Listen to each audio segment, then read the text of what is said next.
1/3 of our lives is potentially spent dreaming. Your waking life is feeding your dream life. That's a solar flare from your brain in a unique state that you can't get to during the day. Dual-trained brain surgeon and neuroscientist, Dr. Rahul Jandial. The measurements of emotion in our dreaming brain can reach a top speed our waking brain can never reach. How are you processing, how are you metabolizing the most difficult thing in your day? Hey everyone, I've got some huge news to share with you. In the last 90 days, 79.4% of our audience came from viewers and listeners that are not subscribed to this channel. There's research that shows that if you want to create a habit, make it easy to access. By hitting the subscribe button, you're creating a habit of learning how to be happier, healthier, and more healed. This would also mean the absolute world to me and help us make better, bigger, brighter content for you and the world. Subscribe right now. The #1 health and wellness podcast. Jay Shetty. Jay Shetty. The one, the only Jay Shetty. Hey everyone, welcome back to On Purpose, the #1 health podcast in the world. Thanks to each and every one of you that come back every week to listen, learn, and grow. I'm so excited because we've really been tapping here at On Purpose into things you're fascinated about, questions that you're thinking about, topics you're exploring, themes that you're wondering about. And this was one of those that I can't wait to share with you. This has been a theme I've been fascinated about. We're talking to the expert, the person who's thinking about it differently, who's open to the idea of this truly being discovery, all based on curiosity. Dr. Rahul Jandial is a dual-trained brain surgeon and neuroscientist at City of Hope in Los Angeles. Dr. Jandial leads the Jandial Lab, which explores the intersection of neurobiology and cancer. As part of his nonprofit that he founded, he teaches and performs pediatric neurosurgery in charity hospitals in South America and Eastern Europe. Today, we're talking about his newest book, out now, This Is Why You Dream. Welcome to the show, Rahul Jandial. Rahul, it's great to see you. Pleasure's mine. Thank you for being here. Yeah, I'm excited to do this. Yeah, I'm really grateful. Like I said to you, honestly, this is usually when we're doing an interview, I'm like, all right, I'm going to, I've got certain questions. I'm going to go with the flow. And the amount of questions we've had from our team, our audience, our community, it's never happened before. I'm just telling you that. And so you're going to see me reading out questions from real people who've sent them in for you to understand more about dreaming, which I think is probably one of the most undiscovered, untapped, misunderstood, or completely ununderstood areas of our life. So let's dive straight into it. And the first question I have for you is, does everyone dream? I think so. So here's how I describe it. I would first say, let's bust a major myth that dreaming and sleep is a time of rest for our brains. Our brains are not resting while we sleep. Just imagine somebody lying down. And when they're sleeping, the heart is flickering a little bit of electricity from the EKG that we put on the surface of their heart. We put a bunch of stickers on the surface of the scalp, and there's vibrant electricity while we're sleeping. The electricity our brain generates while we sleep is as hot as the electricity our brains are generating now. So that's the first thing. The second thing is the heart, when it's pushing up the blood, the brain is mopping up glucose. It's burning hot metabolically. So inside our skull, while we're lying down, even though we don't remember a lot of it, we're burning hot and we're sparking electricity. So people who remember their dreams and people who don't remember their dreams, that brain is still sparking hot and generating a lot of electricity. So I think it's more of memory recall in the morning. At the same time, we all know about a nightmare. So we've all had one dream. The question is, why do some people dream more, dream less, or remember their dreams more, remember their dreams less?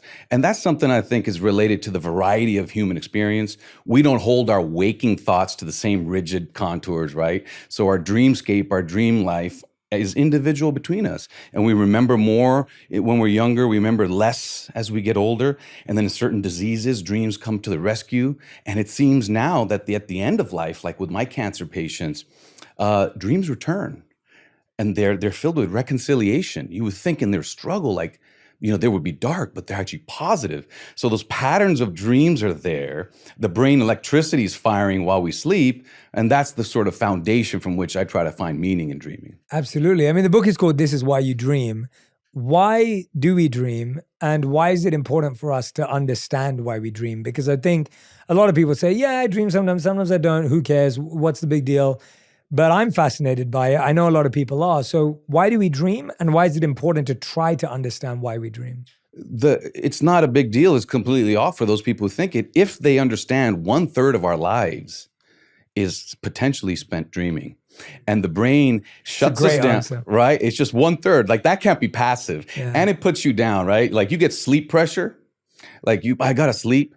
Well, when I was in training, in surgical training, we'd skip a night of sleep. What happens when somebody skips a night of sleep? The next night, they dream harder and earlier. If I can be so bold, I think sleep is for the brain. It's not for our thigh muscle. It's not for our liver. There are some metabolic changes. I'm not discounting all of it. But the real thing driving us to sleep is our brain. What does our brain do just vibrantly when we sleep? It's dream. So that's like my straight up answer about like that thing. That's not happening on accident, right? That's not a glitch. That didn't last through 30,000 generations accidentally. And so then the question becomes, if we have this vibrant 1/3 of our lives that we partially remember, sometimes it's an exciting journey, sometimes an erotic journey, sometimes it's a nightmare. Like, what's that all about, And the way I've come to understand it is, first, giving respect to people who've tried to come up with some ideas, like it's a threat rehearsal. If we're running from a woolly mammoth in our dreams, we're better prepared for it during the day. What I would say is maybe. And when I say maybe or likely, it's out of respect for you and your listeners. I don't want to be that guy that comes in here and says, yes, no, about something as big and magical as dreaming. So threat rehearsal, maybe. Some people think it's a nocturnal therapist because towards the morning when we have more of our vivid dreams, the emotional balance, the valence they call it, tends to be more positive. Maybe. I like to think of it as something that sparks creativity because of what happens with the dreaming brain. The dreaming brain looks for looser dots to connect. It's imaginative by design. Logic is dampened down. So I think it's our creativity engine. And then the way I put it all together is with something straight up called use it or lose it that people know about when we talk about the brain, right? They say, hey, use it or lose it. We know if we don't use our biceps, they atrophy. But our day, if you look at the brain activation electricity, is so narrow. The brain wants to be efficient, right? Because it's an energy hog. It's only like 4 or 5 pounds, but it uses 20% of our blood. So the brain during the day to navigate the world, task on, outward, executive network logic wants to be efficient, driving down the 101 easily, going on the tube easily, not have to activate everything to get that done. If we only use those limited parts of our brain during the day and didn't have some way to high intensity train them, those would go derelict. We wouldn't use them and we may lose them. So I think in the biggest way possible is that dreaming process, dreams and dreaming, is high intensity training for our brain. It keeps those corners engaged. It keeps those neurons firing that might not during the day. And those are available to us the next day for a creative process, for the next day or the next year or the next generation for an adaptive process. That's my biggest, most romantic way of thinking about, about why we dream so hard. Yeah, I like the maybe because I think we've all had different dreams that you feel you had for different reasons. And there are some dreams that you did feel were like you said, like your nocturnal therapist, this feeling of like, okay, I'm healing, I'm learning. You're working something out. Yeah, you're working something out. I've definitely had dreams where I feel like, oh my gosh, like this feels like it's mirroring my reality and I'm either preparing or I'm dealing with it internally. And I think you're so right that there's so many different processes and it's hard to nail it down to one. Is there a way to start to label and define, or do you think that's unhealthy when it comes to dreaming? Perfect question. So to the maybe, I'll add likely.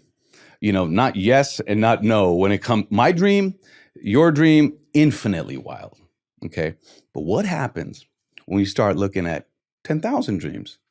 What happens when you start? So I'm over here. So there is no like professor of dream science, right? So when I was like, when they asked me, the publisher asked me like, can you put a book together about this? I think we were vibing about this before we went live with this or recording with this. And it was like, they're like, you wrote this thing about the brain. like, smart drugs, Alzheimer's, creativity. Then you wrote this thing about the mind, like resilience and trauma and belief and about your own struggles. Why don't you put together something about dreams from a scientific perspective that everybody can read? And I was like, there are going to be so many gaps.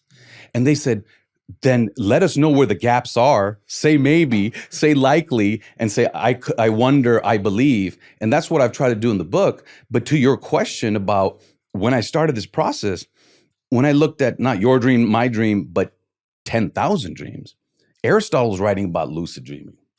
A couple hundred years ago, they're still writing about being chased or falling. And I was like, wait a second. There are patterns to dream reports. Like now they have dream banks. So the first thing I noticed was nightmares and erotic dreams are essentially universal. And I say essentially because it's 90 plus in this world is considered 100, right? Because that's just how science works when you look at questionnaires and surveys. So everybody's had a nightmare. Erotic dreams are almost all the way up there. And then chasing, falling, falling teeth, that seems to be common. And then there was a dream that was very rarely reported, doing math. Now, I don't like math, so I was like, that's all good for me. But you start, when you look at lots of thousands of dreams, you're like, why is that one so low? Then now walk with me over here. Then you start looking at brain scans and brain electricity. And what happened, what's the difference between the waking brain and the dreaming brain, right? In a 24-hour cycle, we're about 2/3 waking brain and 1/3 dreaming brain. And there's some transition zones that I love, like I call them liminal states or blurry zones that we can get into. But that, when you see that and you say, well, what's the difference? I started off with like, they're both burning hot. They're both sparkling electricity. So what's the difference? So when you go from waking brain to dreaming brain, what happens is the need to look outward changes, right? And so the executive network, a collection of structures, not just one thing, dampens. Logic and math ability dampen. They don't turn off. Nothing turns off in the brain. Otherwise, you'd have a stroke. So it dampens. The imagination network and the emotional systems, called the limbic structures, are liberated. So if we know now that the dreaming brain, as a measurement, not my opinion, right? We can talk about opinions, but this is a measurement. If the dreaming brain has dampened logic and reason and math, liberated emotion, hypervisual, it kind of makes sense why we don't see a lot of math. Because that part of the brain that does that is taking a back seat while we dream. So I said, okay, even if that's the only thing I can say in this book, and some youngster 10, 20, 30 years from now takes more data from dream banks that are more inclusive and bringing in more people, that patterns of how we dream, and what we dream can be explained by the brain. And that, to me, that was fascinating. So dreams are not limitless. Yours is, mine is. But when you look at a lot of them, nightmares happen universally. Erotic dreams happen essentially universally. And then we find very emotional, visual, movement-based dreams. That's fascinating. I mean, you don't even think about it that way. And I think so often it's interesting because it's a microcosm of how we live our lives. Like we live our lives thinking, no one understands me. No one knows what I'm going through. Only I have this experience. And then all of a sudden, when you zoom out and you look at the patterns, you're like, wait a minute, we're all struggling with the same thing. I was just talking to someone earlier and we were talking about how like we seem to be the problem solvers in our families. And then you start realizing how, wait a minute, we're all trying to solve the same problems. We're dealing with the same emotions. And those patterns are so useful in finding. So have they basically looked at dream patterns and then looked at stress patterns and lifestyle patterns? Like, is that what you're measuring them against, or what are the patterns being measured against? So if out of the 10,000 people, 9,000 people dreamt about their teeth falling out, what then are we measuring in their life to make sense of that dream? Yeah, that's a great question. And also we tend to fall into the same traps, right? I think that looking at brain science shows that, yes, we're individuals, but what's driving us and what's holding us back is also something we share. That's why these conversations, that's why a certain book or a certain song or certain interaction can kind of liberate you. And so the way I would explain this is the dream patterns that they're looking at, and when I say they, I mean 20, 40 years of different studies. I'm trying to stitch it together. Let me give you a specific one. There was one survey questionnaire where women going through divorce, when their dreams, they were reconciling in their dreams that things were breaking up and people were moving on. Those as a group tended to recover from divorce better. And so when you just look and you just say, okay, that's very interesting. Those that were struggling in their dreams were also ones more likely to have depression longer. And so what that does to me is that invites a conversation. So does the dream or the dreaming brain kind of give a clue to how well you're coping with your real waking life stress? That by itself is powerful. That one, it knows about it. It ain't some other brain. It's your brain. It's just in this dreaming mode. So it knows about it. Your waking life is feeding your dream life. I mean, 6, 7, 8 hours. How are you processing? How are you digesting? How are you metabolizing the most difficult thing in your day? And I think that's where I love it, is that it's not distinct, and that the dreaming brain can be your shepherd. It can be the thing that helps you process emotional trauma. And for people with PTSD, it can actually play back flashbacks. So it's a wild space that leans emotional, leans visual. Let me give you a second example.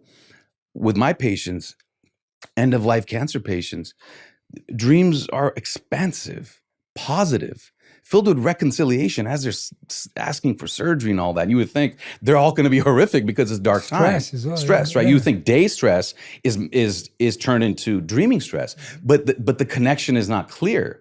And that's where I think there's power in our dream life. I think in general, when I look at all the surveys, dreaming is our shepherd. At the end of life, I think nightmares and erotic dreams cultivate the young mind, much like our minds are cultivated in adolescence. Dreams mirror and reflect what's going on during our life. For example, pregnancy dreams. Women who are pregnant, their dreams are very different, rolling over in bed, what the babies are going to be called. So sometimes waking anxiety and dream anxiety clearly linked. I got to give a talk tomorrow. I got a dream I'm showing up naked. I got an exam alarms. Sometimes they're clear. Sometimes they're your companion pregnancy dreams, end-of-life dreams. Sometimes they're just junk. Not everything's going to make sense, right? Our waking life doesn't make sense. So I think when you start to look at those categories, the fourth category being universal dreams, nightmares and erotic dreams in children, then the one we're left with, the one that now I spend even more time with, is that hyper-emotional, hyper-visual that lingers into the next day. What I would say is, don't let that one go. That's a solar flare from your brain in a unique state that you can't get to during the day. Hyper emotional, hyper liberated. The measurements of emotion in our dreaming brain can reach a top speed our waking brain can never reach. So for me, when I look at the whole thing, the hyper emotional, hyper visual with a central image is a dream that is broken out from your dream life that is about you, that a therapist can't get to. I mean, it's your brain conjured it. And that's one to reflect on. What I would say is, like, not every time, not everyone, but in our search for wellness and healing, that's a free and accessible portal. And when I was working on this book with the UK publishers, there were like 7 or 8 people who were like, we're dreaming more. We're remembering our dreams more. Some had lucid dreams. So that's the second thing I would say, is that this can be induced and cultivated. You're not a passenger with your dream life. And what you remember from your dream life, you can also cultivate that. You're not a passenger at that stage either. Let's talk about that a little. So I was going to ask you, if you don't remember your dream, i.e. if you don't make the subconscious conscious, does that mean that it doesn't have an effect? And are you encouraging us to take time to actually make the subconscious conscious and reflect on our dreams? I would say the first question is, I can't answer that fully. The second question is absolutely try to engage your dream life. Sleep entry, when you go from waking to dreaming, like Salvador Dali did, or Christopher Nolan's talking about Inception. Sleep exit, which we can get into, lucid dreaming. The answer to the question, should we engage our dream life? Yes, yes, yes. I got a lot of science on that. I got a lot of personal experience on that. Let's dive into that. I mean, there's so many things I want to talk about, but seeing as we've gone there now, let's dive into it now. So let's talk about the process of being more of a proactive leader in our dreams and not a passenger in our dreams. What does that look like? Because I would argue that anyone I talk to, we're all passengers in our dreams. We simply go to bed. We may remember, we may not remember. We show up. It's like a car journey. Right, You right. jumped in the car, you went Great to sleep example. for a bit, you got to the other side. Maybe you remember a tree you saw along the way, or your mom and dad did something when you were a kid, but you don't remember most of it, and it doesn't really matter. You're in the driver's seat of a car you can't control. It seems Correct. that way. That one we'll get to with lucid dreaming. But how you can affect your dreams, because we've gotten into the science, I believe they're relevant. Let's take this first stage. You go from waking to dreaming, right? Whatever time that is, not every time, not for everyone, but just the fact that it's possible, that's something called sleep entry. Okay, with those surface electrodes on our scalp, the electricity blends. It's like a liminal state. Like I used to be a scuba diver. When you go from a freshwater river to an ocean, it's not like there's a crisp line. There's a blurry zone. Similarly, when we go from waking to dreaming, there's about a 10-15 minute period called sleep entry. Salvador Dali and some current tech companies in San Francisco, they believe that during that period, you kind of sort of have access to that divergent creative ideation of dreaming, and that they can extract ideas from there.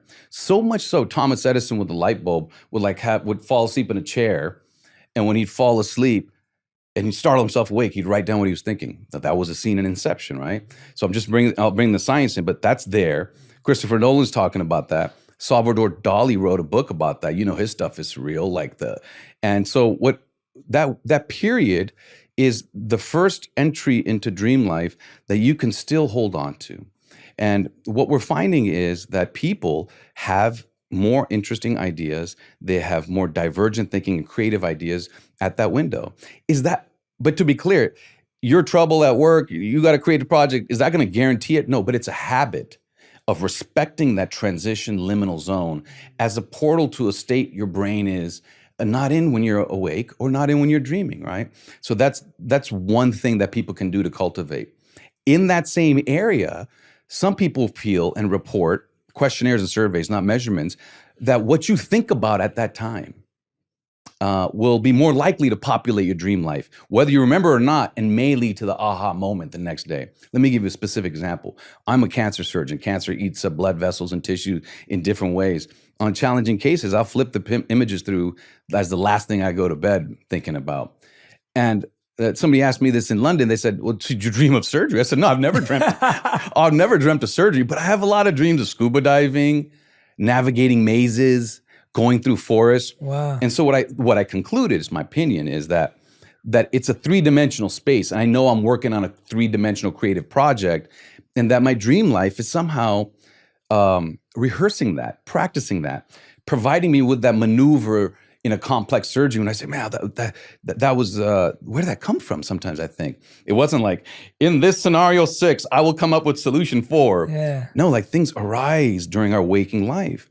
And I think the dreaming brain builds that. So sleep entry for waking up intentionally and writing down your thoughts and journaling at that moment. Journaling in general about what you want to dream about. For me, looking at pictures about a surgery, those are specific things as you fall asleep that somebody can try. Wow. That's fascinating because I think journaling's taken off so much in culture. But I'm trying to bring some science to it. I think the act of journaling straight after waking up, like immediately, Mm-hmm. I know for a fact that if I pick up my phone first thing in the morning, which I try to avoid to do, but when it does happen, I forget my dream immediately. Yeah. Like I know I wake up kind of in a dream state and then I completely shut it off. Have you found links between going to sleep with your phone or without your phone and how that affects our dreams, or if you watch a particular show and TV and how does that affect your dream, and what you do in the morning? Does that have any correlation? Or? So that's a great question. The thing you said about waking up, I'll get to that as sleep exit because there's some interesting science there. But when you're looking at all these surveys, that's why I open up with we need more dream banks. We need people who have a greater exposure to social media to start talking about their dreams. At this point, it doesn't look like they populate. Dreams, for example, let's take a specific example. Erotic dreams tend to be about a narrow group of people in your life, family even when you're younger, repellent bosses, and celebrities. So I'm curious to see Interesting. right, so now that doesn't mean there's 100 papers on that. But those are that's the sprinkling of information that I saw. Like, so what becomes familiar Wait, you to said us? bosses? Well, people can have like awkward dreams about bosses, right? They have sexual dreams about people they actually are not attracted to. So that's a big category in erotic dreams. But Is there any reasoning to that specifically? Because of being erotic dreams about people you're not attracted to? Like, where does that come from? I don't know. I think now we're getting into opinion. Yeah. I think it's a power dynamic play, and I think intimacy can be both collaborative and also a power dynamic and some mix of it all, right? But that's an exploration. But erotic dreams, since we're there, and we'll get back to sleep exit, is they're interesting. We all get them. They come before we've done the erotic act, even if we haven't seen it. So it's almost like an instruction, if you will. An inheritance of thinking, not just risk-taking or mental health, but we inherit those dreams. Even if people who never go on to have sex, they still have erotic dreams, almost like a playbook that's meant for our mind to activate our brain and bodies for the act to procreate. That's the big topic. The specific thing is, across cultures, different over generations, the percentages are surprisingly similar, 90 plus. The other surprising thing is that 80 to 90% in these reports, infidelity. Cheating is common in erotic dreams. Whether you're in a healthy relationship, whether you're lying about in a healthy relationship and coveting somebody else, or whether you're in a bad relationship, it's almost like a semi-built-in thing. And I think that's how I've learned to think about erotic dreams is that's just desire. It's like a flare of desire. It, interestingly, tends to be toward a narrow group, but the acts tend to be wild. There's a few points that you made in the book that fascinated me, seeing as we're on the topic of erotic dreams. I was sharing it with the team earlier. So there's 3 things here, but let's go one by one. So erotic dreams are not fueled by masturbation or pornography. Walk me through that. That's what some reports a decade ago mentioned. Right. Now that might be changing. But what's interesting to me there is it's not what we do during the day that shows up in our erotic dreams. It's actually what we fantasize about secretly during our day that's more likely to show up in our erotic dreams. And scientifically, to me, I think that makes a lot of sense because the dreaming process is the imagination network liberated. So it makes sense that what you imagine in your dream life is more connected to the fantasy you're having while you're awake. It doesn't matter the sexual act, the sexual person, that what brings someone to climax, the thoughts they have during that process with their lover, without their lover, it's the internal thinking of desire during the day that tends to find itself in erotic dreams. And to me, that's consistent if you think about the dreaming brain as something that has the liberated imagination network. It's an imaginative process, right? Your eyes are closed. That movie you're making for yourself. So whatever you're thinking about during the day, that's the movie you're making at night. So then going back to what you were saying earlier, that if someone's in a happy relationship, but you're saying it's still common for them to cheat in their dreams. No, that's a separate pattern, yeah. Yeah, that's a pattern that you've seen. So is that an argument then that that person may be happy in their relationship, but then they're fantasizing? I can't answer that. No, I love the question. Yeah, That's a deep question. What I would say to you is, from there, what people ask is if you have dreams tend to have more bisexuality. So does that mean you're bisexual and you just haven't figured that out, or you're not sharing that with somebody during the day? I can't answer that. But I think as we bring in more reports from dream banks and bring in more cultures, more backgrounds, more genders, and more diverse sort of perspectives on sexuality, we'll get insights into that. But that's a very individual thing. So as a whole, there's a lot of cheating in erotic dreams. As a whole, what shows up in our erotic dreams is what we imagine. And then it leaves it to the person. That's why I opened with people have asked me, if you dream of your ex, does that mean you really want them? I was like, well, if you're just seriously if you're hung up on them during the day and you dream about your ex, that means one thing. But if you're like, no, I've really moved on, and a lover pops up in your dream, I think that's just a solar flare of desire. I wouldn't make much of that.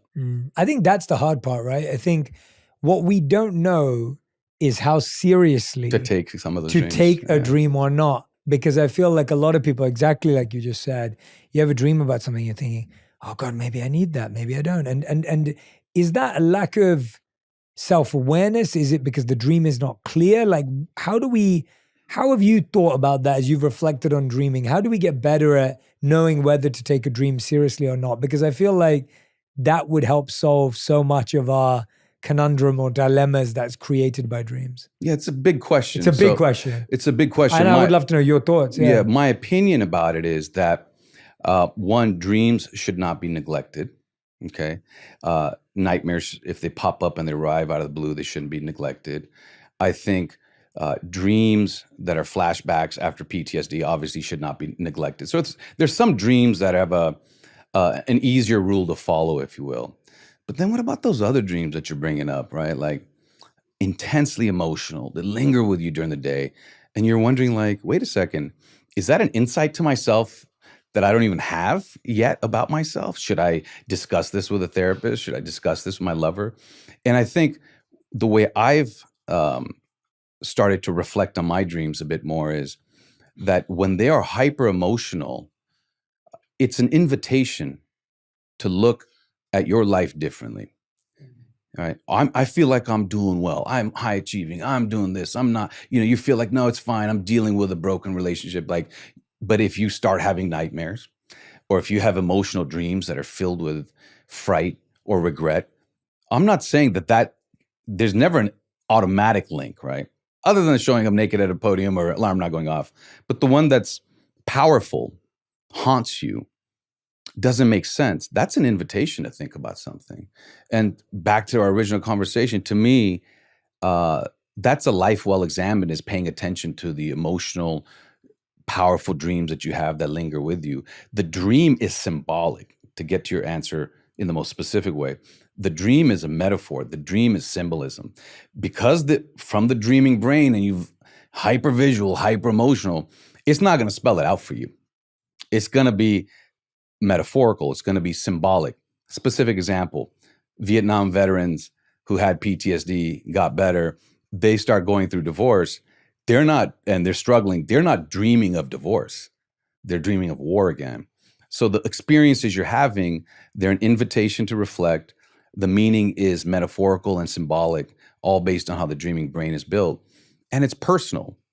It's hard to say a bridge or a light bulb in your life at this moment is going to be the same meaning for me at this moment in my life, or my life 10 years from now, not just former versions of myself. So I'm not here to refute anything, but it's a very personal process. Your brain made it. It's an emotion to a hyper emotional state. It could mean nothing. It could mean something, but what I'm here to say is take a look at it. Yeah. It's not just static. No, I think I completely agree with you. I think it's a great point. And I feel like it's really interesting because it then goes back to the idea that humans are meaning makers and that we're storytellers. And if you're looking at a metaphor, I got a lot on that, man. Then you're trying to figure it out. And if you have a negativity bias in your conscious mind, I wonder how much, like, I'll give an example. I was talking to someone the other day and they were saying that they'd been dreaming about bears. And so I started Googling what that means. And I was, going to ask you, and I was Googling about it. And it was really interesting because in a conscious state, a big bear feels scary and it feels like death and it feels like run away. And that's how they saw a bear in their dream. But then when you looked at the dream spiritual version, whatever you call it, when you look at dream interpretation, the interpretation of that was bears represent strength and they represent courage and they have this symbol in them. Now I go, so it's a story, right? Yeah, it depends. Yeah, it depends. Depends on which brain conjured up which image. Yeah. You work in the circus, bear means one thing. You're a hunter, bear means one thing. In culture, bear means something else. Yeah. So I like that. But just to go back to something that, I've been moving around and people have asked me stuff. The question you just asked is something special about, are we meaning makers? And now this is going to take me a little time to open up on this. Please. But what's interesting, and again, I don't have all the answers, this is conversation, is that in the dreaming brain, even though the logic and reason areas are dampened, specifically the dorsolateral prefrontal cortex, it's right behind our sort of horns in the prefrontal cortex that pushed our brains forward. There's another area called the medial prefrontal cortex that's preserved. It stays throbbing. It's actually liberated a little bit. And you know what that one does? it does something we only figured out when we accidentally injure it or somebody has a stroke in that area. It stitches the story of our life together. Powerful, Wow, right? yeah. And so what's happening? This is cool. What's happening is your emotions and your vision centers and your movement centers are just firing up stuff, linked directly, indirectly to the stuff you fed it during the day, the stuff your life fed it, right? Your life, your memory, plus the imagination. And then the medial prefrontal cortex is there putting a story to it. Dreams often, not always, are stories. They have a narrative component. They're emotional, they're visual, they have a narrative component. Our brains want to make a cohesive story. I know that for a lot of reasons. And the dreaming brain is something that also preserves that. And some have even extended that to like, well, maybe that's why we can, we get movies that have jumps of ideas. People go from one place to the other. Like our dreaming, the way we dream prepares us for the way we appreciate art, right? So we can let that go this way. On this side, some of my patients with certain complications and certain tumors and different things, they'll wake up and they won't feel certain parts of their body. And they'll develop something called neglect. Or they'll develop something, what is called confabulation. It's a fancy word for lying. When the body signals are disconjugate, they don't make sense, the brain, the mind, will make up a story to make it all fit. And some patients have actually tried to throw a leg they don't feel off the bed, and they say, oh, that was a stranger. And so you see things with the injured brain and the healing brain that there's a drive within us. Sometimes we'll even lie to ourselves and others to create a consistent or a story that makes sense to ourselves, meaning. And I think if you look at that at the brain level and you look at that at the dreaming level, what I try to tell people in my first book is look at that at the life level. Like our maturation isn't done just with adolescence, right? The work has to continue to cultivate your brain and your mind and your life. So when you get through a struggle and you get through it, that prepares you for the next one. If you're in a struggle now that's just overwhelming, like something difficult, so hard, don't worry because you're cultivating that stress for the next one. And I think all of those pieces, not measurements, but my opinion, that we are meaning makers. We are storytellers in the moments of our lives, in our dreaming brain, in our life in general. And the area where stories and emotions are the wildest, with our dreams. And that's why I think why we dream is something bigger than just threat rehearsal. I think it's something powerful. When we wake up and that clarity is because our subconscious has had its run. Are people having, when you look at the data, are people having the same dream again and again and again, or are they having different dreams every night? Well, that's a good question. So there are recurrent dreams. So a specific example, the only thing I can say with certainty is dreams come from our brain. We do these exotic brain surgeries where we wake people up to map the surface of their brain. You wouldn't know if I touched your brain if the situation ever arose, which it won't, but like the brain doesn't feel. The brain feels through its nerves. So we can dissect the brain in somebody while they're talking. The point there is not to scare anybody. That's a therapeutic process. But when we tickle and map the brain, they'll say, oh, I remember this nightmare from when I was a kid. You can activate a recurrent nightmare in a patient by tickling the surface of their brain. So dreams come from the brain. There are recurrent dreams. That's individual. There are common dreams across people, falling, being chased, teeth falling out. There are universal dreams. So you start to see all these patterns.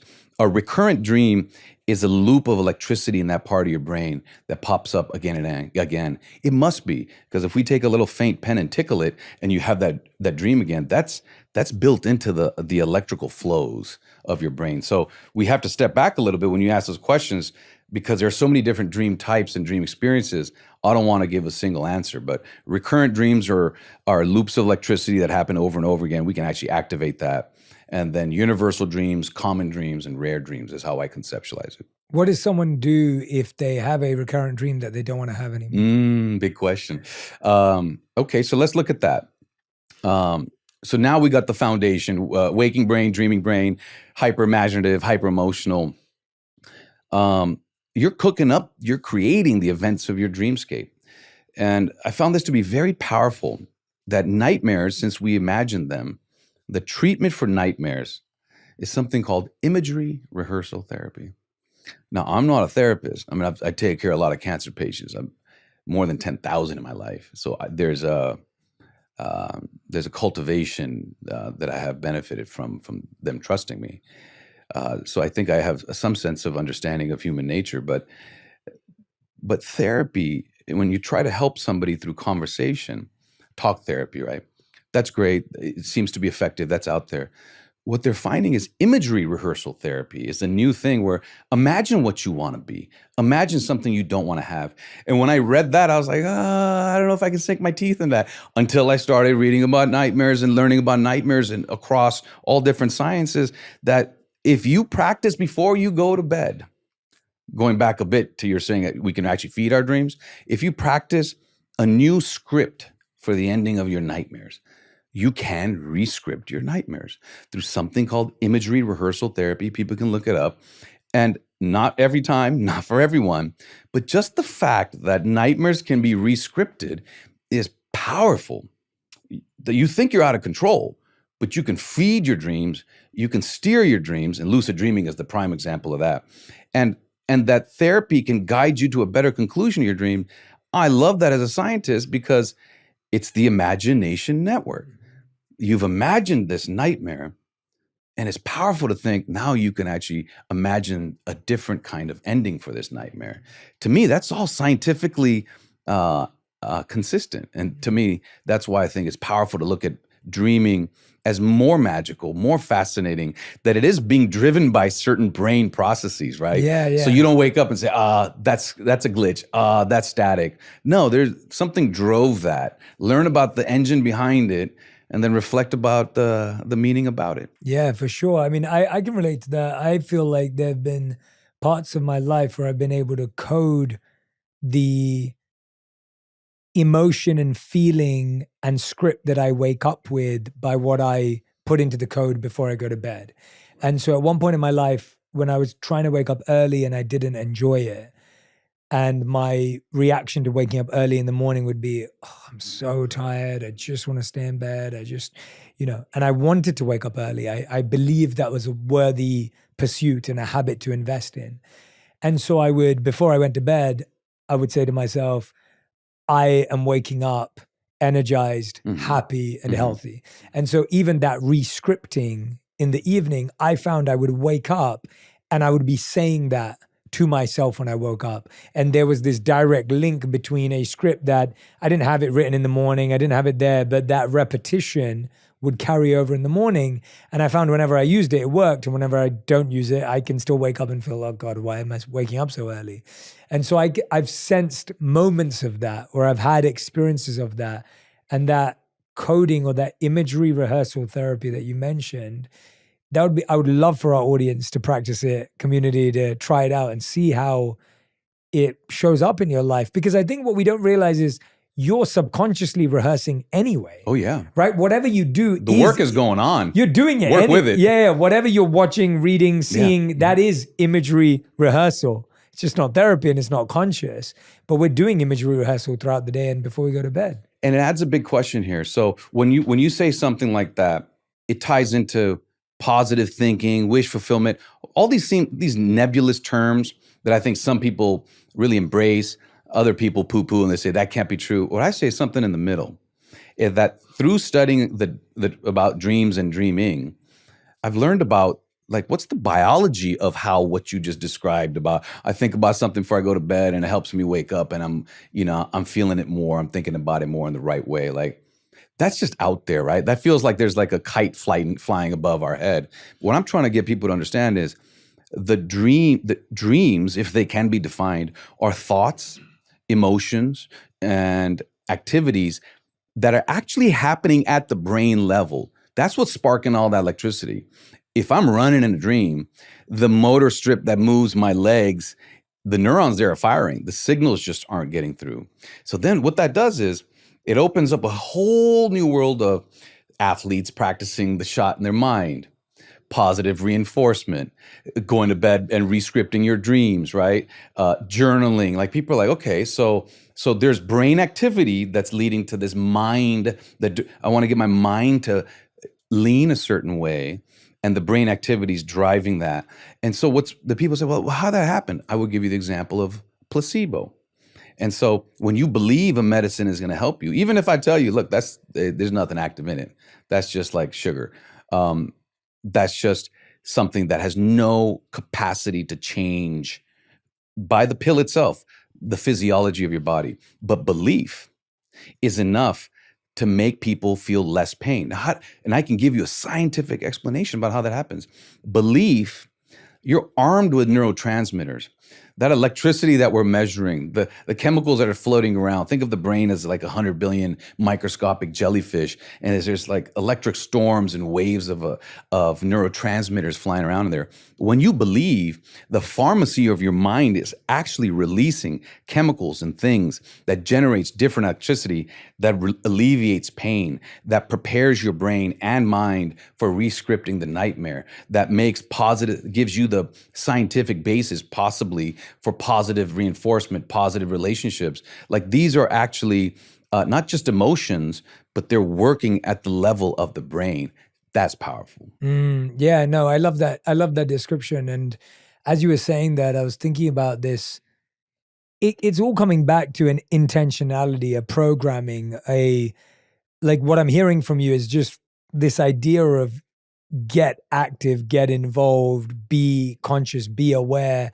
I was thinking about, I remember during the pandemic, I probably hadn't, up until the pandemic, I probably hadn't watched TV or played video games for like 10 years, like consistently at all. And I think the pandemic kind of, had time and we were indoors and all the rest of it. And so I started watching TV. I remember one of the shows I was watching, which I really enjoyed watching, was Ozark. And I remember watching Ozark every day for 30 days in a row. And it's not even the scariest show. And while I was watching, I probably didn't feel anything. And somehow I felt that I had a dream every night that my house was being broken into. Like that, possible. Yeah, that was an experience that I was having. And I connected the two because as someone who didn't have nightmares as an adult, and as someone who didn't watch that much TV, those were the only two changes that I had at least noticed. Or if we get back to that, it's symbolic, maybe it's the stress of the pandemic. I mean, so it's never going to be pinned down exactly, but you're right. The paying attention to the patterns of your dreams, more than just a dream, unless it's hyper emotional, but the pattern of dreams, I think is an important thing to do. Like, and how does our waking life feed our dream life? What I would tell you is when color television arrived in magazines, the dream reports show a bump in people having color dreams. Like there were more black and white dreams when TV was black and white. And I was like, wait, but the world is in color. And what I'm saying to you is that's why this topic is so fresh, because it doesn't all make sense. The science gives some insight and the exploration reveals there's so many things we don't understand. The take home is it's not a passive process. It's not something that is coming from the gods or omens. It's your brain giving you thoughts, emotions, dreams, and potentially insights that you can't have access to with your waking brain. And to me, that's a special portal. And how people cultivate that, I think it's up to them. I'm here to let people know that there's a rigorous science behind the brain biology, brain chemistry, brain electricity that drives dreaming. Yeah, I mean, that bump in color television, I can't imagine when we have enough data to look at the social media bump. Right. Because to me, it's bizarre to feel that exposure to social media, pornography, being on the online world doesn't lead to specific or certain dreams. Like, especially with the hours that people are putting in, right? Yeah, exactly. So that would be the next wave. And my hope is that somebody listening to this, as I mentioned, I'm 51, I've got 3 sons, 18, 19, 22 in college. Like, my hope is somebody walks away and says, oh, wait, some of the stuff about dreams can be explained by the brain. Because imagine in 20, 30 years, how much more data we'll have through people with online dream banks and how much more we'll know about neuroscience. Imagine the connections that somebody sitting here playing different roles than us can make. And so it's more of it's an inception. I want people to be ignited that some parts of dreams can be made sense of. Yeah. I want to dive back into nightmares because as a child, I grew up having a lot of nightmares. I remember one of them very vividly. Even till today, I don't dream about it anymore. But I remember waking up in the middle of the night feeling horrified. And you talk about in the book how children have the most nightmares. Like it's common. Children have 5 times as many nightmares as adults, you say. Even the gentlest childhood is no protection against nightmares. And I think that's really unnerving for parents when their kids are having nightmares. I have friends who have kids who will tell me like, oh God, she just doesn't sleep. She has nightmares. And it's like, you're trying to figure it out. And I mean, you're a father, so it's interesting to hear how you may have felt about that. I'm sure a lot of us listening right now are thinking, God, I definitely had nightmares as a kid. When you're having that as a kid, it can be so unnerving. It can be so difficult, even more than as an adult, because you really feel powerless. Have there been any therapies or remedies that have helped? But then you go on to say that nightmares are needed. Right. So walk me through that. All right. So when I was thinking about this book, I was rolling around LA, going to different spots and sort of just bouncing around people, regular people at Dodger Stadium. And often I got the question like, all right, you're going to talk about dreams and dreaming. You're going to have a new take on it. But clearly nightmares can't be good for you, right? There's no use for nightmares. And I thought I got to take this one head on in chapter 2. And so when I look at that, I would ask people to think of nightmares based on age. And we do that in the hospital and medicine and surgery and science where they're sort of age-related. Pediatric and adult is what I would say. We've talked about adults, flashbacks, nightmares if they arrive, pay attention to them. They could be a warning flare for some mental health issues. You get them more in depression. We've left that. How to explain nightmares in kids is an exploration. It's a conversation. I think it's fresh. And I looked at a bunch of pieces that helped me sort of come up with an idea, a story, if you will. So if you look at the first thing about nightmares that struck me is you have to say, hey, Johnny, that was only a nightmare. It's only with nightmares that we tell our kids that's only a nightmare. So as a conversation, does that mean Johnny was blurring dreaming brain thoughts and waking brain thoughts until that moment? So that's a power. I'm not saying I have the answer. I'm leaving that with your audience. That's one. Nightmares do that. By definition, nightmares wake you up and they sear your memory. Okay. Just like our kids learn to walk and talk, our mind is being cultivated. So they had these families that signed all their kids up to be woken up and talk about their dreams for like 20 years in a row. They're called longitudinal. Kids, when they start talking, their dreams are like a table, a sweater. Then they get more imaginative. And what happens is 5, 6, 7, nightmares arrive. What else is arriving? They're developing visuospatial skills, and they're also developing this thing called theory of mind. People can look up these terms. That children at some point develop the ability to look at somebody and say, that smile, I don't think they mean well. Mind reading the other person's intention, right? That arrives, theory of mind, at the same time as nightmares. So my biggest way to conceptualize that is nightmares arrive in children to help them develop a sense of self versus other. Help them, not a sense of identity, but that my thoughts and my experiences are mine, my waking life and dream life are separate, and that I need to think of myself as different from my uncles and aunts and other people around me. And I think that's the function of nightmares in children. You may have had them a lot, but they arrive, and then very few of them lead to nightmare disorder. Like it doesn't ruin the next day. So it's almost sort of like, whereas in adults, nightmare disorder means the residue is lingering with you. So when you look at the patterns, children learn to walk and talk. Nightmares arrive around 4, 5, 6, and most of them go away. Erotic dreams around like 11, 12, 13 and persist in some way. Adolescence arrives around 15, 16. But these are cognitive changes. The brain looks about the same. It's not like a new lobe pops up. These are cognitive changes that are happening. So I think nightmares cultivate the mind in children. They arrive and fade. Things that happen that universally in science aren't accidental. And it's the dream we've always had, all of us have had as a nightmare. Yeah, that's super fascinating to me. Super fascinating. And it's amazing. Exploration. It's an exploration. It's an exploration, yeah. And it's so interesting how we're so addicted to certainty and conclusiveness. Yeah. It's kind of stifling. Yeah, it's very There's a rigidity stifling. to it, right? Yeah. Do this, don't do this. This will save you. This won't save you. Like, no. But the dreaming process leaves it open like, yeah, we're just beginning to understand. It's personal.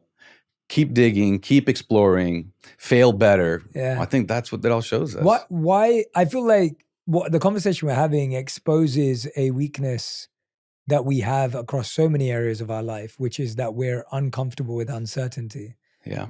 And we constantly feel discomfort when we can't control. And I think dreams are like the ultimate version of that. Dreams are like, hey, just to remind you, you need uncertainty. Yeah. Let me dig into that a Yeah, little bit. I have go some ahead. ideas about that. Like when we fall asleep and dream, the executive networks dampen. Let me reverse a bit. Most of the day is something we call task on. It's outward. And the brain, the executive network, reason, logic is paying attention.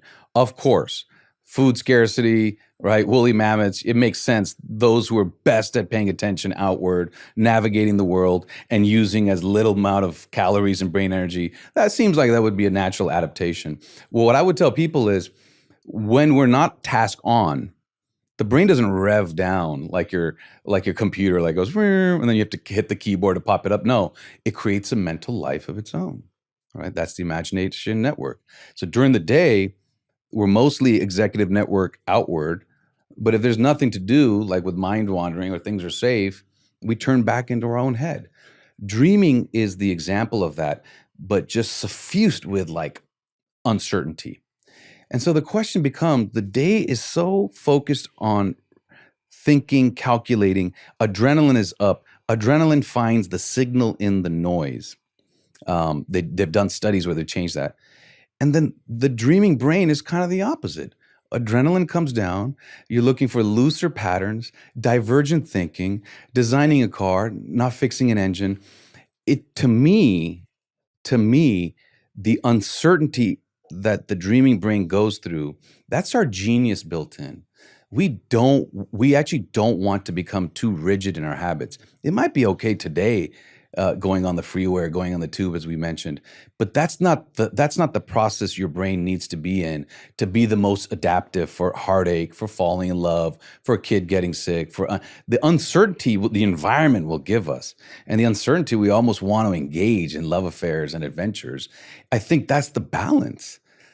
Get things done. Try not to be too rigid, try to be open-minded, and appreciate that your dreaming brain's going to take you there whether you want it or not. That's the love story of uncertainty and creativity. Yeah, and I'm going to flip-flop because we talked about uncertainty and creativity, but I want to go into lucid dreaming and this idea of wanting some control in the uncertainty. But before we get there, I wanted to go back to sleep exit. Because I don't think we talked about sleep entry, but we didn't finish sleep exit. And that works because sleep exit, that dampened executive network, that dampened adrenaline that looks for the signal and noise, it seems to come back on. And if an alarm goes off, we know it comes back on. Like you could be dreaming and sleeping, you smell smoke, the executive network is the boss. It will pop back on and dominate. And so if you do grab your phone in the morning and check emails too quickly or jump on Instagram, like your brain will go to that forward task on feature. And the residue or the lingering feelings of your dream life will necessarily be put in the back seat. And so if you do want to remember your dreams more as you wake up, if you have the luxury of a bed and time and not an alarm, that's a critical window, sleep exit, to sort of hold on to your dream thoughts and your dream experiences.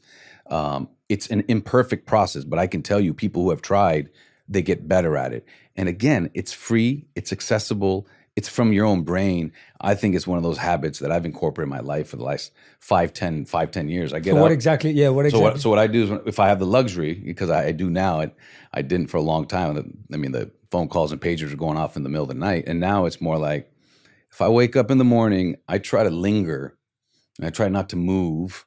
And there's different types of yoga. People have been talking about a lot of stuff like this for centuries and millennia. And I'm just adding some scientific pieces that support it, but that I'm trying to not have my executive network kick in.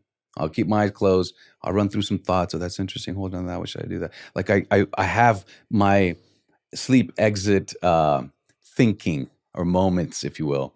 And then I'll reach over, I'll go to my notes app. It's right on the home screen. And I'll write a few things down. When I have ideas, I mean, I'd say a great majority have come from them. They're almost all bad ideas, but that is the idea generator. If I've had a good idea, it's been during that time. It's rarely like at 2:00 on a triple espresso, right? That's important because we have to get things done.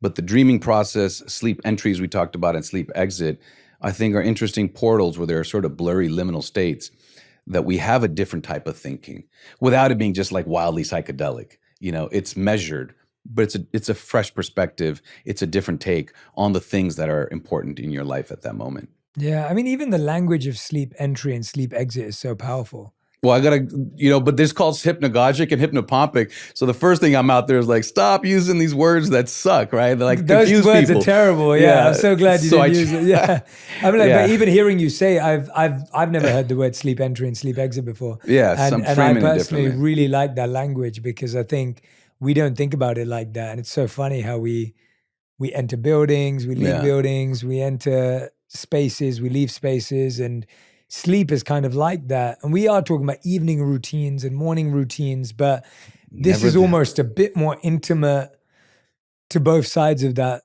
It's the essential routine. Now, just sleep entry and sleep exit. What I love about it is that I can put stickers on your scalp, our scalps, and record the electricity and be like, look, the waves change. You are measurably, not just by report, like, hey, I'm feeling different. I get that. I trust that. That's individual. But the brain waves during sleep entry and sleep exit have a pattern. They overlap in a way that never happens while you're awake or while you're dreaming. Mm. Right? So like that's what I want people to walk away with. Like, it's not just his thing.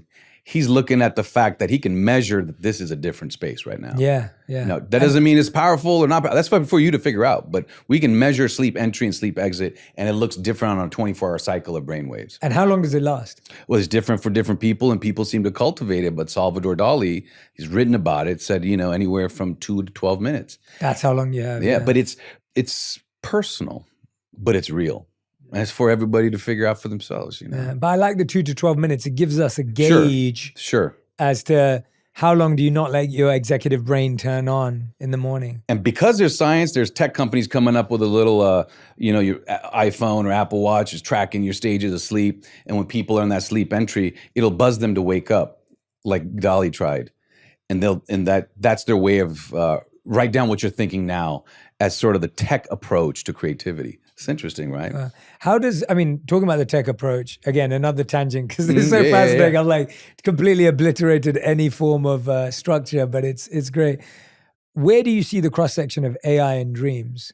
Like, where can it be useful? Where will it be helpful with this? Where will it not? Will it help us ask better questions? Is it going to help us take better notes? Is it going to help us? I don't know. I'm not a computer scientist, but I'll tell you two things. They're making programs that add noise because sometimes the patterns and algorithms of computers become so rigid, like our daily thinking, that they can't handle the insertion of new data. And that sort of mirrors what's going on. Like it's called overfitted. The computer process and algorithm design is too tight, too efficient. And that learning from dreaming, they find that the computer system is more adaptive when they add in noise. Where artificial intelligence fits in, I'm not sure, but tech is all over it. They're tracking the data from smartphones and certain people. You're volunteering. They'll play certain songs and they'll have people watch commercials and see if they dream about it more and then buy that product more. Like, that space is here. So if somebody's listening, like, that's a massive space. And I just think I would remind people that we're not completely shut off when we dream. We wake up to alarms and smoke, and that we should be careful about in that vulnerable, precious, remarkable, unique state that somebody's not just taking marketing advantage of it. And I think that's where AI will extract data, figure out what's the right buzz, the right sound.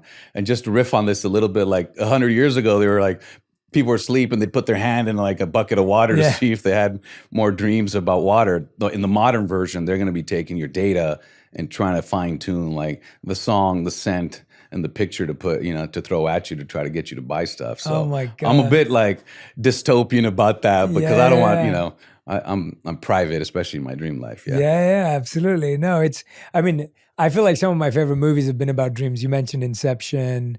Even, I mean, this isn't about dreams, but still in that space of Vanilla Sky Yeah. with Tom Cruise and Cameron Diaz. That movie, if you've not seen it, it's probably one of my favorites. And just how that memory bank or some sort of like subconscious bank is created and held. And it's fascinating thinking about that.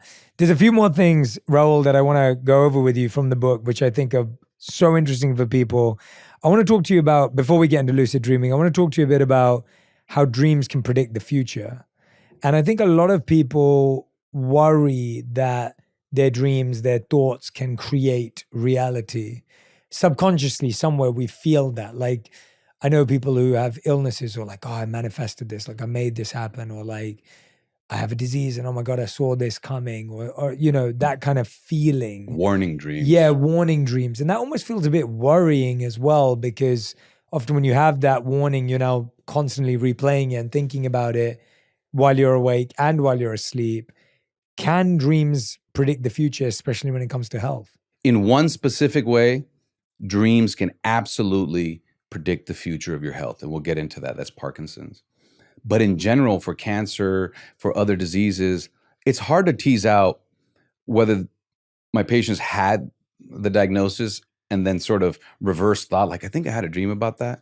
I'm not judging them. I'm just totally open-minded, but I can't grip the data on that. But if you do have a dream about disease, statistically, you're not more likely to have that disease. They've been looking at these surveys. So it might just reveal a certain anxiety you're having. Again, symbolic. You might be struggling with something and then have a disease-based dream. So as long as we remember that most of the time they're symbolic and not literal, I think that's important. There are plenty of reports and surveys where breast cancer patients have said, like, I had a dream, I felt a lump and these sort of things. I respect that. I respect their whole journey. So I want to put that out there. The one specific way that dreams can predict the future, I need to unpack this one for a little bit because this was mind-blowing when I learned about it. There's something called REM behavior disorder, which I'm relabeling dream enactment behavior. Yeah, my world. Thank you, Ro. Yeah, thank you so much. my world, the words are they confuse, you know. Dream enactment behavior. Middle-aged men, 50s, acting out their dream, usually protecting their bed partner. They come in, the bed partner maybe has an injury.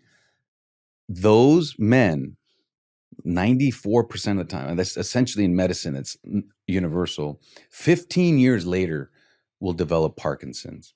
I think, you know, so that is the one example. And if it's the only example for every neuroscientist out there, every scientist out there, hear me with this, that the first warning flare of the brain's deterioration with Parkinson's is a change in dreams 15 years ago. I'll just leave it at that. For all the rigorous people out there saying, hey, they're talking about stuff like I'm questioning whether the science can really show this. Look up REM behavior disorder, all caps REM behavior disorder, which I call dream enactment behavior. It's in Scientific American. This isn't like one paper I'm digging up. Like this is stuff that's coming out. REM behavior disorder predicts Parkinson's 15 years later. And what I would say to the researchers out there is that an opportunity for us to start with medicine earlier? I mean, it just says so much. But outside of that one, and all you need is one unicorn for unicorns to be real, I haven't found any evidence that dreams predict the future. I mean, they definitely don't give you lottery numbers and stuff like that.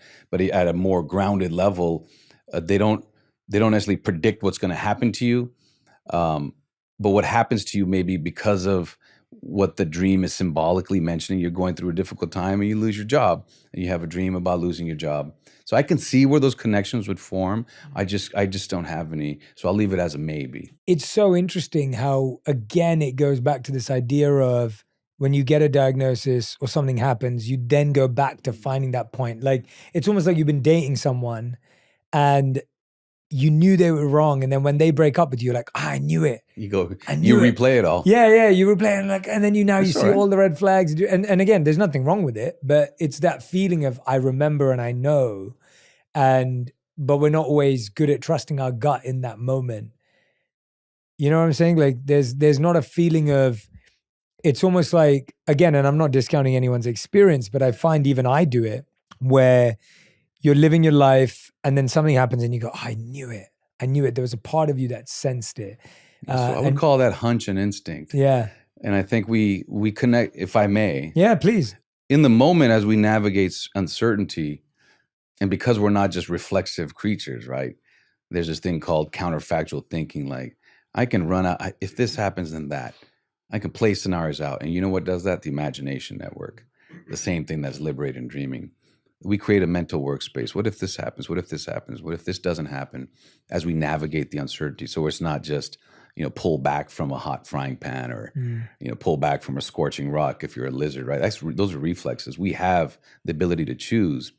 And I think when you look at what you're saying about hunch and instinct and how we kind of knew something and we should have maybe paid more attention to it, I think that for me, that's in the rear view. When you're in the moment and things are imperfect, as they often are, I believe that you are trying to create the outcome out of that imperfect situation. And when it doesn't arise or it doesn't arrive for you, so we do look back and say, hey, maybe we should have done things differently. That is the cost of the freedom of choice that we have right now, what to do, whether to grab this glass or not. And just like heartache is the cost of exposing yourself to falling in love, and I'm familiar with that. So I think people should look at that as like, that's what makes life exciting. Yeah. Yeah. Have you seen any connection between alcohol and dreams? Well, this is a big question. So this is a notable thing that I left out of the book. I have patients waking up from anesthesia. I'm floating above dissociative states, like psychedelic experiences. Ambient dreams, fentanyl dreams, alcohol suppresses dreams. People who smoke weed, marijuana users in the morning, they don't remember their dreams. I couldn't find it definitely affects dreaming. To me, that says two things. Dreams are coming from the brain. You take drugs and your dreams change. They're biological. And the second thing is I couldn't find a way to say, antidepressants make this change your dreams. Coke and meth makes this change. And alcohol as well. And alcohol. I just couldn't find something to wrap it around. Yeah. And I tried because I was like, that's going to be one of the chapters. And I just, I didn't find a clear link except for one. Galantamine is this drug we give patients with dementia. It works on acetylcholine. It's one of the less famous neurotransmitters. We have a lot. They do a lot. It's not dopamine does this. It's not that linear as we're seeing now and liberating people now, is galantamine. And so those people, they take it and they're like, oh my gosh, I'm becoming aware. I'm dreaming while I'm dreaming. That's lucid dreaming. You double that dose, they have more lucid dreaming. And in the world of science, that dose-dependent escalation is as close as you get to, cause and effect. So drugs definitely affect the brain. I just couldn't put them into neat categories because people on antidepressants had this type of dream. People did coke, the next day they had a different type of dream. So that is a mixed bag. And alcohol is part of that. It's, it's a chemical. Do you think we'll ever get closer to understanding the links more deeply as the memory banks, dream banks grow? I hope so. I hope so. And I think that's an interesting question. Yeah. The things that I'm looking at are what were available to me. Everywhere from Aristotle a few thousand years ago to stuff happening now to questionnaires from 20 years ago. It's, of course, necessarily it's imperfect. But I think as people are more honest and that's the hard liberated part. to fill the dream banks in with this stuff, somebody after me is going to take that and say, ooh, I think alcohol does this and antidepressants do this. I think it's quite possible, but just to let everybody know, I'm working with what's out there and trying to connect the dots between the gaps of from philosophy to brain science to YouTube, ambient dreams. I'm really trying to bring it together from every corner that I could look at. Yeah. How much do we dream in events in reality versus completely fantasy-based events? How much of our dreams are replaying? Like you were saying that the veterans, for example, they dream about the war. That's like a real event that happened in their life. So that's a flashback. Yeah, it's a flashback. Yeah. So, but when they dream about it when they're getting divorced, that's a symbolic dream. Yeah, representing something. What's the kind of breakdown of dreams of flashbacks versus fantasy?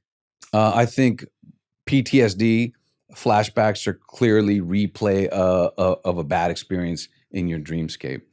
The imaginative component of dreams, when you look at these surveys, it's a complete mixed bag.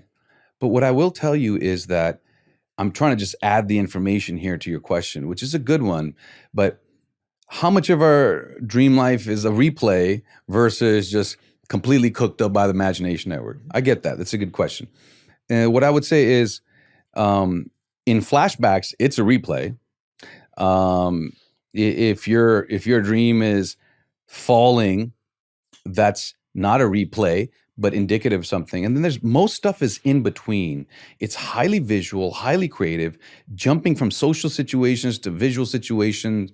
You're on the top of a building, you're in an awkward situation, you're fighting with something. There are these jumps, a little bit movie-like, but it's not a hallucination. And this is the best, because I wanted to be able to answer this question like 2 years ago when I was thinking of this. And this is the gem that I found. When you hallucinate, just bear with me, it's a purple elephant in this room. The landscape is reality. The element is inserted in it. In dreaming, the whole thing is imagined.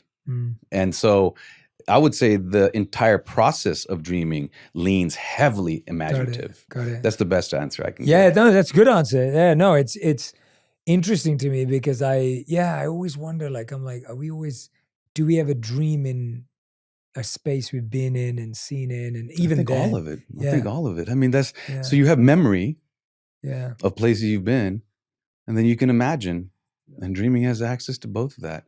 And if I may, the dreaming memory, like when you get up to go to the bathroom, sometimes you can slip back into a dream. So it's not random. And so I always wonder, is there like access to memory our dreaming mind can have that our waking mind does not have access to? Like people with, this is fascinating, like this little bit heavier on the science part, like people who have memory issues, like they've had a trauma and they can't remember. If they play Tetris or a video game, they'll see pictures of it in their dreams, but can't tell you about it. When you ask them during the day, they'll say, no, I never played a Tetris game, but I had one in my dream. And they're basically playing, their Tetris is being played in front of them. So there's something going on where the dreaming mind has a memory system, I think. I don't have evidence for this, but there are little dots like that, like slipping back into a dream, getting up to go to the bathroom, people with amnesia being able to feed their dreams. I can't identify it like on a map or a dissection, but there's something unique going on with the dreaming memory and dreaming mind. And that's why it's so inspiring for me. Like, I use drills and take off pieces of skull and I dissect with them. I'm not that guy, right? Most people would think. I think that's why it's powerful. Like brain surgeons talking about the dreaming mind. Yeah.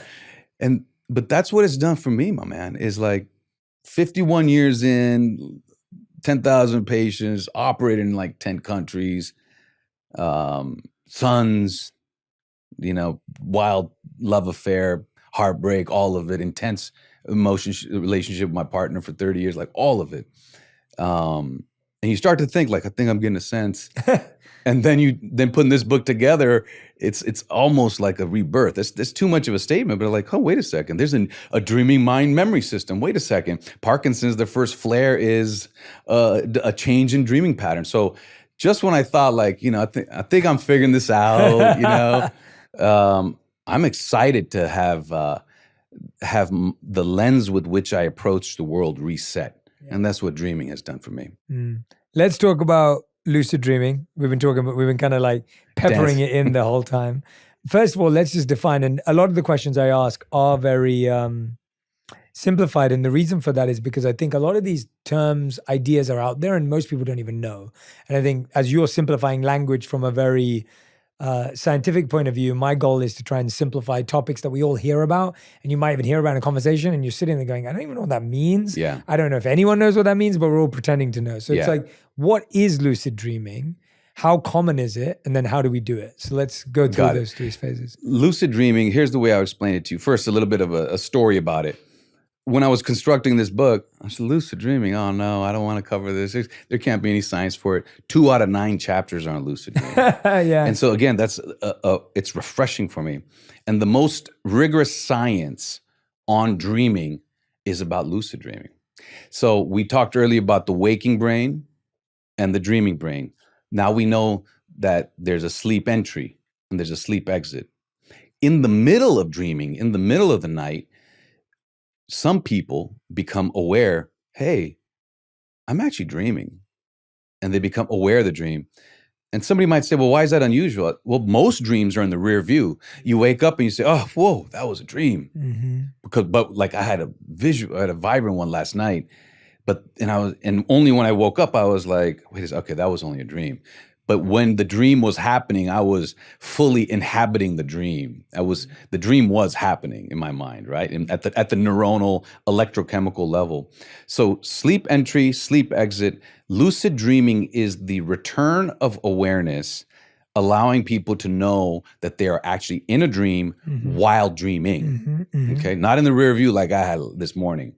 And so that's a big statement. And what I would say is there's proof for it. Lucid dreaming can be proven by this experiment that they did and have been doing. That's the thing about studies and experiments for your listeners. If somebody breaks into something new and it's real, you'll see an explosion of data in the scientific literature for that. And in the 70s, somebody said, wait a second, you're a lucid dreamer. You're telling me you can become aware while you're in a dream, while the dream is happening? And so they did a couple of things. They trained the person that rapid eye movement, which is like skittish eye movements when we sleep and dream. They said, if you're in a lucid dream and consciousness has returned, can you communicate with me like with your eyeballs through like a Morse code? And people should look this up. They left, right. They trained these like eye pattern movements. At the same time, they put the electrodes on the surface of the scalp because a guy like me will be like, he's just woke up, right? Like, well, I need to know more than that. And they prove by the electricity that the person is truly asleep. Wow. So you can't fake being asleep. No. Across a glass, this person at a certain time in the middle of the night, proving they're asleep, starts to communicate with their eyeballs. And it still shows you're asleep. Communicating with the outside world when you're asleep. That's powerful. That's lucid dreaming. Am I a lucid dreamer? No. Have I had one or two? Yes. Did people working on this book start to? Yes. Can it be induced? Yes. And so lucid dreaming is powerful because, again, it's a liminal state, right? It's a bit of awareness. It's a bit of waking consciousness that has bubbled up during dreaming consciousness. And so nothing is rigid. Sleep entry. You don't go from wake to sleep in a second. It's not a hard line. So there are all these overlapping blurry states, and lucid dreaming is that. Two more points about that. When you put those participants into brain scanners, that executive network I've been talking about, logic and stuff, is dampened. They show more blood flow to that area. Not as much as when you're awake, but the blood flow to the frontal cortex that does reason and logic and awareness is halfway. Wow. So this, exactly, right? Yeah. And so if everybody's been a lucid dreamer and telling people to work and people are shaking you off like you're out of your head, tell them no. There's the left to right eye movement proof. There's brain scan proof. Galantamine, that drug that makes lucid dreamers have more or have people start to lucid dream. There's a lot of scientific evidence for that. And the last thing is, so can we learn to lucid dream? And the lucid dream I had was a trippy one. I was in the pandemic and I was teaching the boys to sail. We got this boat. I had to get them outdoors. You can't have 3 dogs and puppies in the house and in a pandemic. I thought this is a luxury I have. We're by the water here in California. It was like I'm turning the helm hard, but I'm going horizontal on a giant like river pouring off in a waterfall. And it was just like, I'm trying so hard just to stand still. And, I just remember the whole thing, like this, my right arm. And this was during the construction of this book. And I thought to myself, that's interesting. It's very visual. I know I'm in a dream. I mean, those are unique experiences for me. Again, as a brain surgeon, they usually would not even explore these areas. But when I see the brain scan showing you're halfway between sleep and wake, when I see that drugs bring in lucid dreaming, I love pulling those two worlds together for people, So I'm fascinated now with lucid dreaming. And I think about a third of people do it. Like 30 to 40% report it. Sometimes more, sometimes less. Athletes tend to have it more. Gamers tend to have it more. Visual spatial creative people tend to have more lucid dreams. And there are some techniques that are out there. I was going to ask you, if someone's a beginner and they want to try it after watching this, they're going to get the book and they're like, all right, I want to play with it. are the first three things someone should do?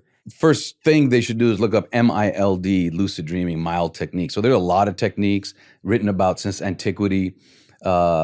People have cultivated spirituality with that. This is a massive topic. Faiths use it a lot. Yeah.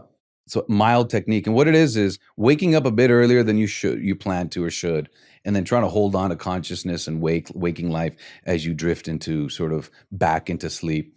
The technique is described in the book, and you can look it up online. But I want people to know why I mentioned that technique after 4 or 5 is because there is a study when they took a bunch of people and they said, okay, we're going to teach you the left, right Morse code.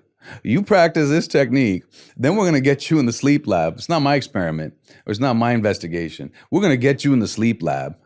Okay, now prove to us with your eyeball movements that you're actually lucid dreaming. Everything before that was a survey like, yeah, I did it and I'm lucid dreaming more. I believe people, but I like that extra bit of proof. So the mild technique is proven with the left, right Morse code technique that clearly shows you are asleep based on your brain electricity and you are using eye patterns. So much so, this is a banger, they started doing a little bit of math. 2 + 2 and they'd have code.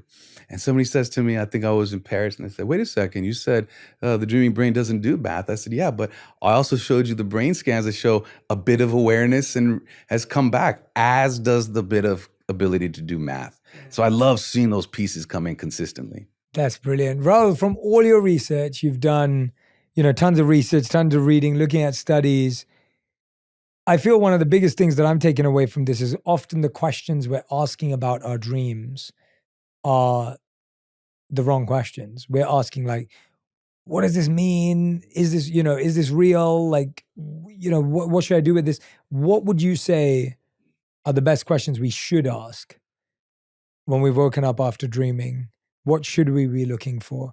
Point us in the right direction, because I feel maybe we're wasting time and energy and effort in a different direction. So I would say I'll tell you my approach. I mean, again, that's a massive topic you've just asked of me.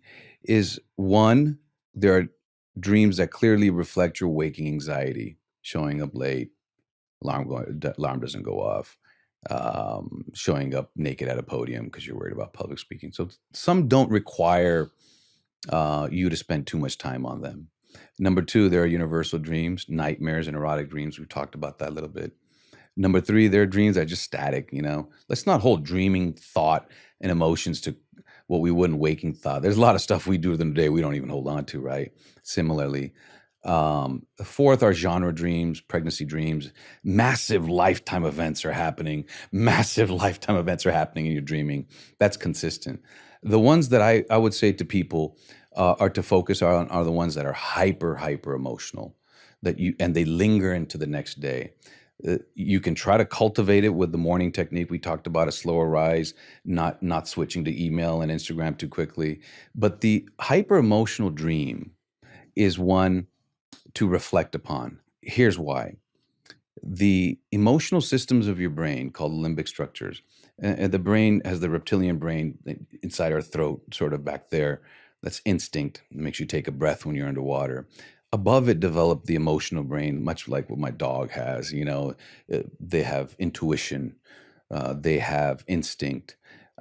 That's called the limbic system, and people can look this up. And there's circuits in there, like the Papez circuit, and it's a fascinating part of the brain. And then on top of it is a giant frontal cortex. The frontal cortex is integrated with all those. They're all intertwined. There is no dopamine. There's a reward pathway that jumps from the reptilian to the emotional but to get things done, our advantage and the thing that blossomed our foreheads forward was logic and reason, the executive and the CEO. So I believe that limbic system, those emotional systems are dampened during the day for productivity, conventional productivity, not creativity. And what's happening with your dreams is the roles are reversed.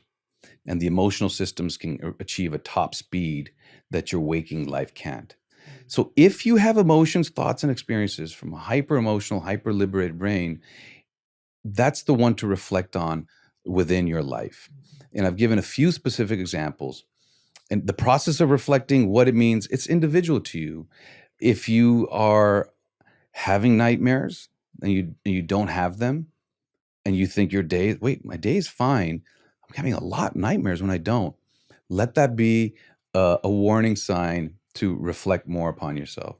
If you're struggling with a relationship and you have dreams of falling or hyper emotional dreams of being chased, uh, that's your relationship symbolically finding itself into your dreams.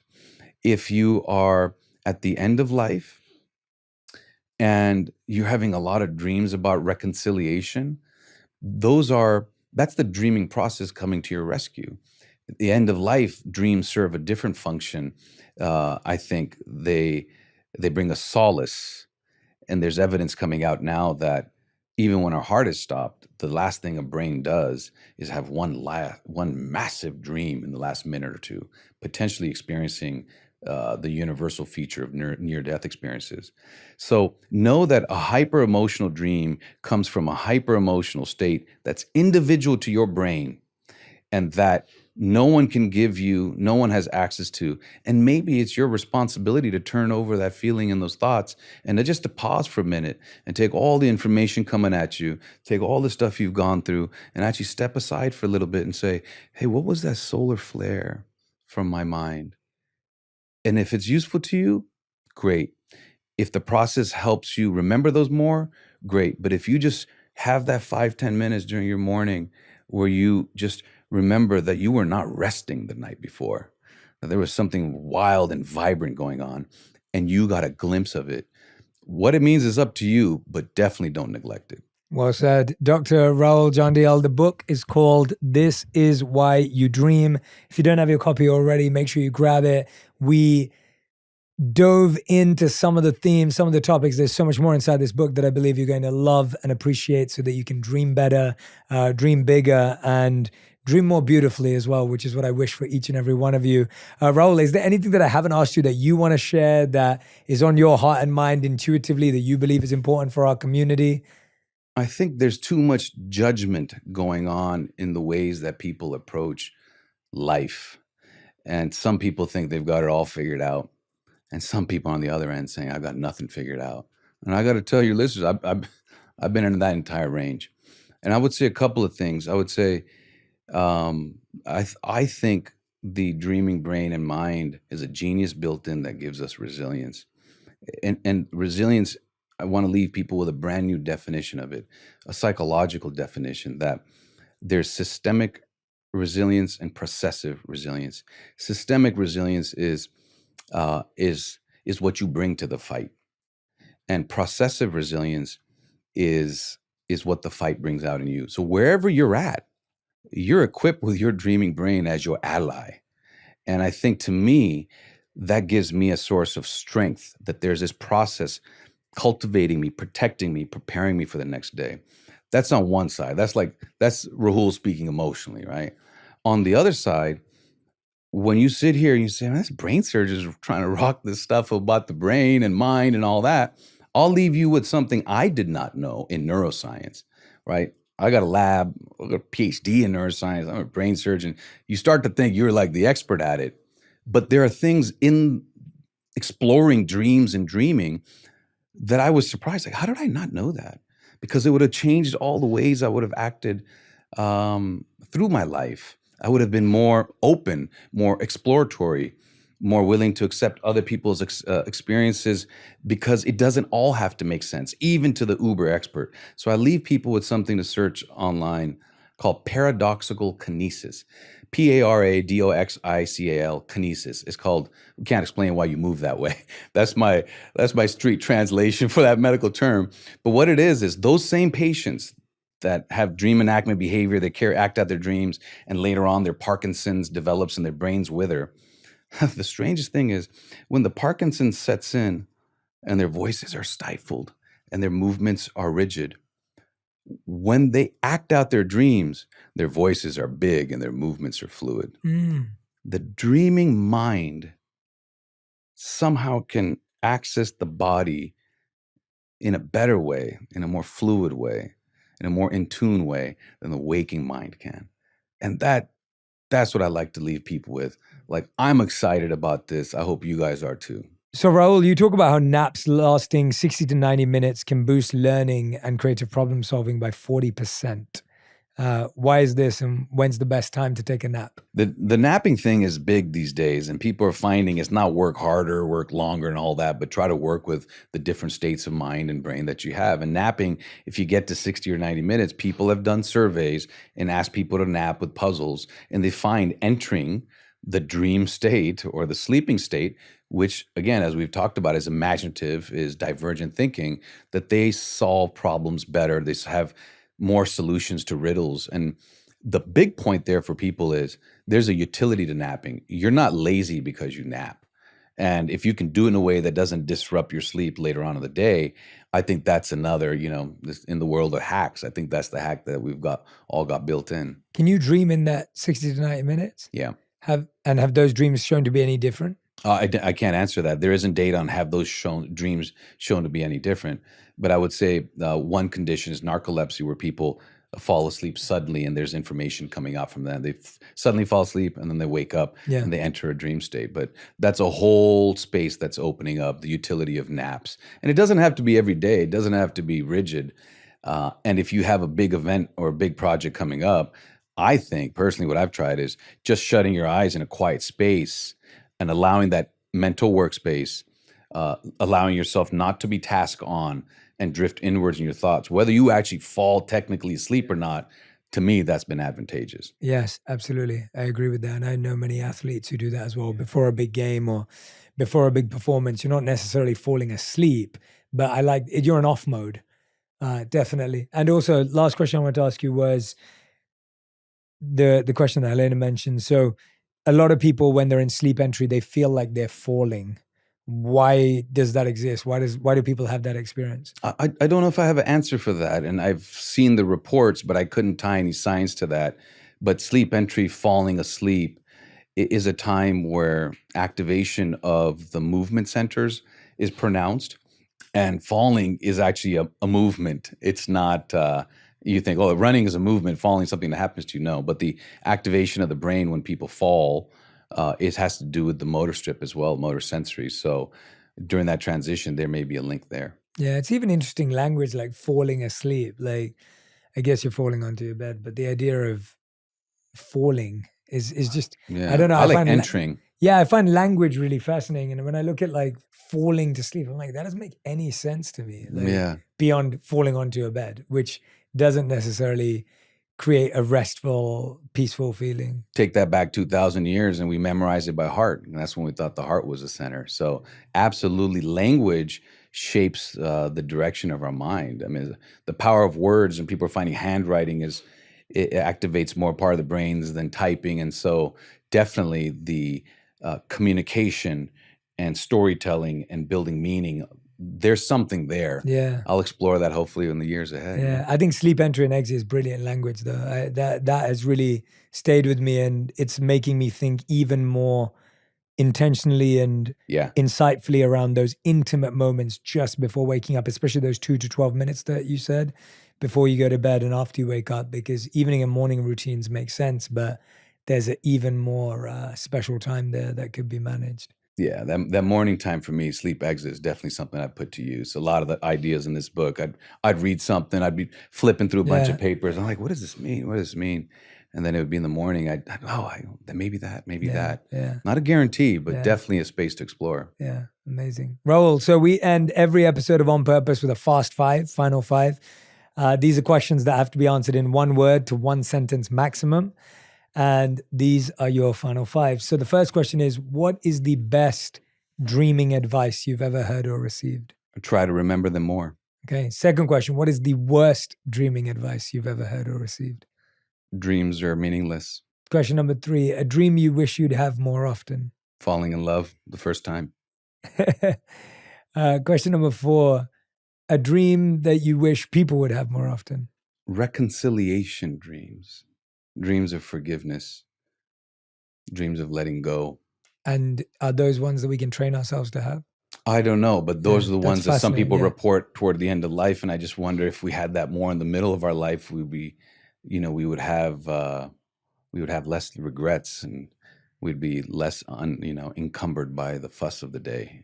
why is there any study to show why people are having it later on in life? No. Wow. And I can tell you that from my own experience with cancer patients. Yeah. They're called genre dreams, end of life dreams. And again, our last act might be a massive dream, and it tends to be positive, not always for near-death experiences. To me, I call that a dreaming coming to our rescue.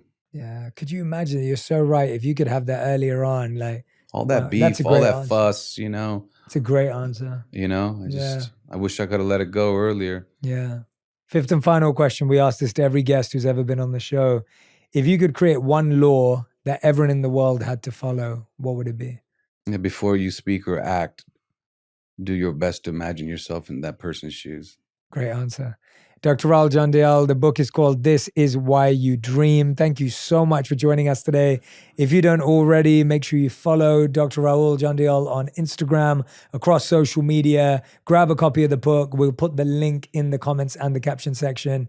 And I'm so grateful for your time and energy today. I've learned so much. You've completely transformed my way of thinking about dreams. Yeah. Honestly, through your book and this interview, I think I knew nothing about dreams before we met. I had really poor ideas and maybe some limited beliefs, and speaking to you today has just opened up a whole new area of growth for me that I don't even think I was thinking about. So I love the idea that I'm walking away with some simple yet clear tools to actually start implementing from tonight and tomorrow. So I'm really excited about this dream journey, and I hope everyone who's listening and watching, when you read the book, I hope you're going to go on a dream journey with me too. And I'd love to see you tag me and Dr. Rahul in some of the experiments, some of the tests that you're carrying out in your own life. Thank you so much. Pleasure.